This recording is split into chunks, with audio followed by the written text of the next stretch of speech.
Hello students, myself Mamta Karkar in the subject Industrial and Intellectual Property Rights, second semester. We are taking Unit 4 in which we see freedom of speech and expression as the basis of regime of intellectual property, right to copyright protection on internet, WIPO, Copyright Treaty 1996. So, our fourth unit that is related to Universal Copyright Convention 1952, then World Intellectual Property Organization WIPO. There are certain rights related to copyright and patents. So, cinematography of the films under Section 14D, sound recording, copyright, and electronic publishing. Then different work in which the copyright persists, literacy or literary, dramatic or musical work, computer programming, multimedia task, and internet, and then the legal liability of the facilitators. So overall, this will be related to the intellectual property and various rights under mass media and the freedom of speech under Constitution of India. So first of all, we will see what is the freedom of speech, and that all of us we know that under Article 19 of the Constitutional Law, we have certain fundamental rights in which we are also recognizing freedom of speech and expression. Earlier, it was freedom of speech and expression under which there were certain restrictions, and it was limited to only speech and expression of vocal pattern. But afterwards, the freedom of speech and expression became more expanding, and the different things that have been included in freedom of speech and expression, and after the enormous decisions from Supreme Court, the freedom of speech and expression has been expanded with new dimensions. Now in the digital era and different intellectual property rights, we are also have to take into consideration certain copyrights and patents on internet also, and that's why we have to see what is the freedom of speech and expression in terms of the copyrights in today's era. So in the 21st century, and when things are changing for India with the rapid growth of trade and industry in the era of globalization, liberalization, increasing use of internet, e-commerce, e-governance, and various advent of technologies, that has opened new vistas for the opportunities of the people all over the world. And information and communication revolution is also taking place everywhere. When in such environment, what is the rights related to intellectual property? Because everyone in this digital era is going to publish his own creation on the internet. It may be in the form of lectures, it may be in the forms of drama, it may be in the forms of video films or musical piece, or there are certain things that can also be the designs and integrated circuits displayed on the software. So whether they are also coming under the purview of freedom of speech and expression, and whether the patent right or copyright are applicable to it, and what will be the provisions of TRIPS for particular rights. So that will be seen in this unit. The another aspect that technology is evolving so fast, as the result of which the computers have found place in every home, every office, and in all the important departments. And with the touch of a finger, the whole world of knowledge, information is available, just like a magical lamp of Aladdin, where an individual would get any information which one desires.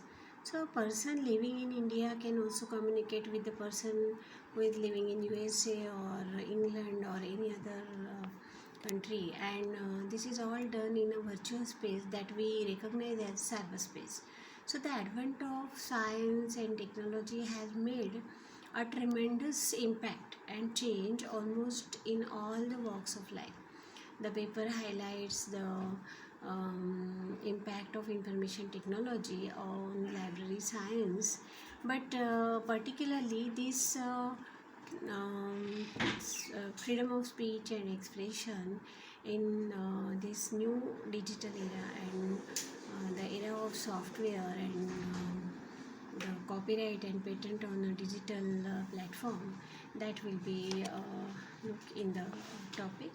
So the libraries are also considered to be storehouse of knowledge and information, but nowadays this place has been taken by the virtual or digital platform, mobiles and all that things. So here you can you will find that it is acquainted with the computer security system, the language and the other things that have been occupied by information technology. As a potential users of information technology, it will be imperative for library look into this thing, the cyberspace and digital era. Now we have to see what will be the actual terms where cyber space or copyright or information will be the part of this intellectual property. So cyberspace is a space where entry is not bound by the geographical boundaries, and today a person sitting in one place can communicate to anywhere in the world, in the country or any other place on the earth. In that sense, or in the light of this liberty, we can find that the right of information and right to freedom of speech and expression, then crimes related to internet and intellectual property rights. So all these three things can also be discussed while we are taking into consideration the copyright and other things. So here our Supreme Court that has specifically recognized the right of information as an internal part or integral part of the right of freedom of speech and expression guaranteed under Article 19 Clause 1A of the Constitution, and it can also be read within the purview of Article 21. So the right to information is not an absolute right, but some information can be held back where the where giving of the information would harm the interest which need to be protected. Then Article 19 Clause 1A that gives the right of freedom of speech and expression, including the freedom of press, to the citizens of India, and the same Article 19 subclause 2 gives the reasonable restrictions which can be imposed by the government on the grounds of sovereignty and integrity of India.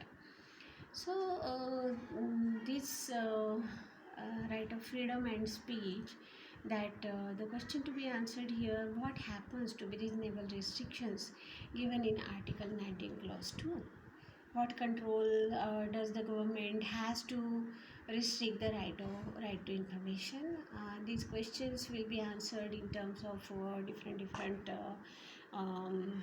aspects of internet and the things that have been displayed now in the era of this digital technology, that Twitter, then Facebook, WhatsApp and many other things that we are very used to with these things, and there we never care for the protection of our material, protection of our creation on such platform.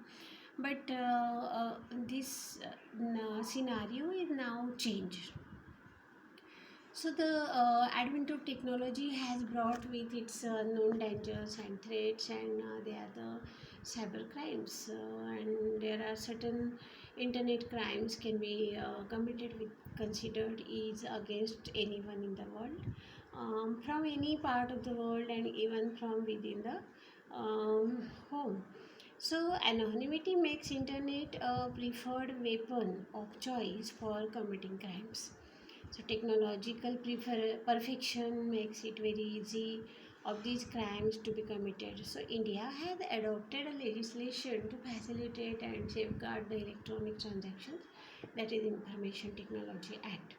So what will be the effect of WIPO and the provisions of Information Technology Act on the freedom of speech and expression? So, aim of this unit is to acquaint the reader with the intellectual property right related to freedom of speech and expression, and then to find out how individual commercial interest and social interest are protected of the individual under the Copyright Act.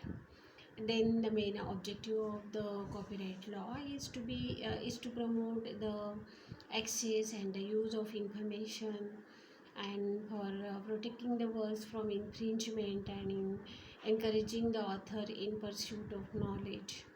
Then the technological developments and increasing number of electronic publications and digital libraries also. So now let us come back to the intellectual property that we know very well. What is mean by the intellectual property? That any intellectual work produced by the intellect of human being, and now in terms of the digital era, such intellectual property can be said as intellectual work that has been displayed on the digital platform. So computer programming is also an intellectual property and a creation of human intellect. So the person who creates an intellectual piece of work, and who owns it like any other tangible property like land or movable goods.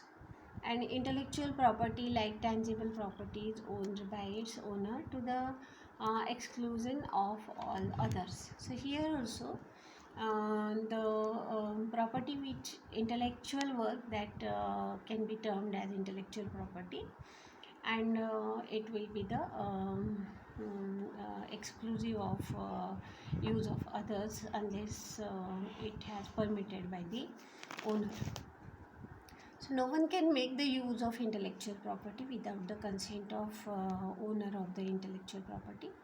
And for example, one cannot use any literary work, or cannot copy literary work, musical piece of work of an invention, or apply a design of to an industry product without the consent of the author, musician, or the inventor. So this is what the intellectual property.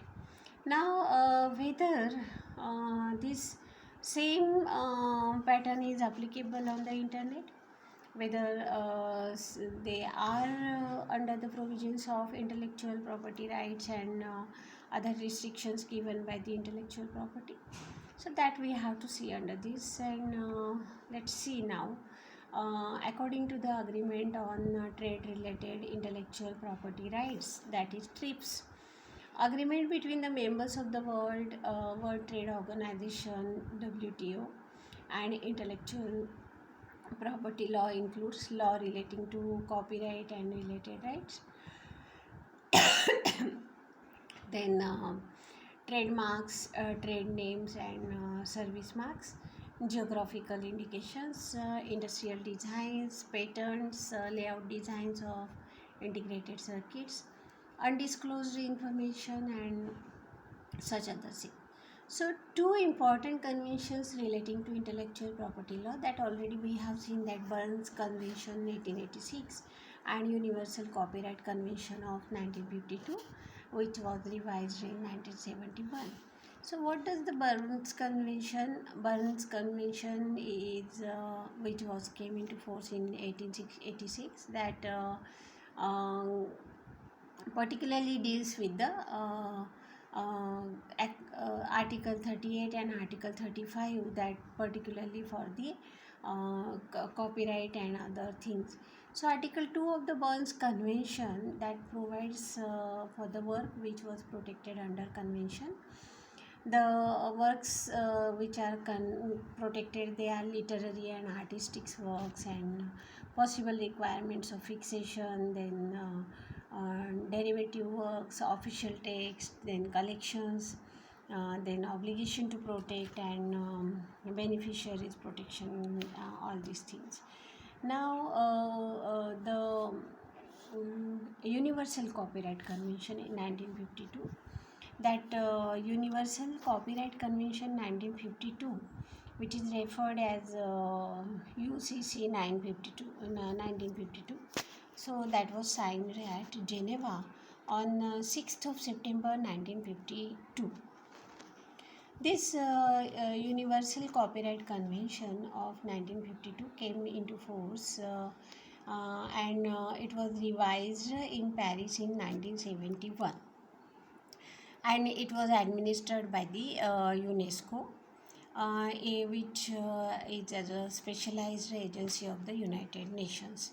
So the objectives of Universal Copyright Convention was to ensure the all copyright protection of literacy, scientific and artistic works. Then even the preamble of this Universal Copyright Convention says that the contracting states, moved by the desire to ensure in all countries copyright protection of literary, scientific and artistic works, convinced that a system of copyright convention, copyright protection, then appropriate to all nations of the world and expressed in a universal convention, and addition to the without impairing international system already in the in force. So this is what the Geneva Convention says about this copyright. Now what will be the effect of freedom of speech and expression on WPO, so World Intellectual Property Organization? That the World Intellectual Property Organization, that was created by the convention establishing the World Intellectual Property Organization, popularly known as WIPO, and it came into force in 1967, and it deals about the headquarter of the WIPO is at Geneva, Switzerland, while particularly it is for the protection of intellectual property. Now, let us see the protection of individual commercial interests. So, whether the person has such provisions. So, let's see. No person other than the owner of the copyright can do anything with respect to the work in which the copyright subsists. However, the copyright law permits the owner of the copyright to assign the copyright either wholly or partially to any other person. So the copyright law also permits the owner of the copyright to grant any interest in the copyright by granting license. So the owner may assign the copyright or grant the license to any other person. So this will be a different view when it has been come to the point whether the freedom of speech and expression is related to it. Now let's see that what are the different rights that are in case of a work of a joint authorship. The conditions confirming copyright specified in this subsection shall be satisfied by all the authors of the work, or copyright in case of such multiple authors may not subsist in any cinematograph film if a substantial part of the film is infringement of the copyright of any other work, or the musical work in if making the sound recording or copyright. So whether it will be applicable or not. So that also important aspect of this freedom of speech and expression related to copyright. Let's see what are the effects of these literary or dramatic or musical work. Section 14A. According to Section 14A, in case of literary or dramatic or musical work, not an mega computer program or copyright means to do or authorize to do any of the following acts in respect of a work or any substantial part thereof, that in case of literary or dramatic or musical work not being a computer program, to reproduce the work in any material and material form, including the issue copies of the work, and to perform the work in public or communicate to it, then to make any translation of the work, to make any adaptation of the work. Then section 14b, that deals with the computer program section, that according to this section, the case of computer program or copyright means to do or to authorize to do any of the act which include acts with respect to literary, dramatic or musical work, to sell or give on commercial rental or offer for sale or for commercial rental. So provided that such commercial rental does not apply in respect of the computer programs, where the program itself is not in the essential objective of the rental. So this is what the applicable. Then Article 14C of this convention, that according to Section 14C, the artistic work copyright means to reproduce the work in any material form, including depiction in three dimensions, communicate the work to the public, to issue copies of the work to the public not being copies already in circulation, to include the work in any cinematograph film वगैरह. So this is what the meaning of certain intellectual work. Then cinematograph film, this is also included, to make a copy of the film including a photograph of any image forming the part thereof, to communicate the film to public. Sound recording, then the respect of sound recording property related to copyright means to do or authorize to do, to make any other sound recording, then to sell or give on hire, and that recording related all this. Then electronic publishing also comes under the purview of these things. So already there are claims that copyright law is doomed in this arena, but publishing of the electronic form, that will also be included under the TRIPS and WIPO.